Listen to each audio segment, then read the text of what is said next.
জুলাই গণঅভ্যুত্থানে প্রবাসীদের ভূমিকা ও নির্বাচনে তাদের ভোটাধিকার নিশ্চিত করার দাবি জানিয়েছেন বাংলাদেশ প্রবাসী অধিকার পরিষদ কুয়েত।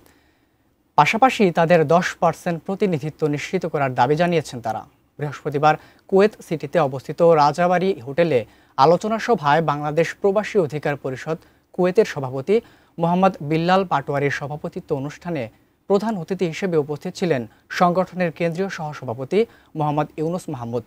প্রধান বক্তা হিসেবে উপস্থিত ছিলেন রেমিটেন্স যোদ্ধা কুয়েত সভাপতি আ.ক.ম আজাদ, বিশেষ অতিথি মোহাম্মদ আমানুল্লাহ আমান, মোহাম্মদ রাশেদুজ্জামান ইকবাল, মোহাম্মদ শহীদুল ইসলাম, মোহাম্মদ আসাদুল ইসলাম আসাদ, শফিকুর রহমান ও শেখ নূর হোসেন।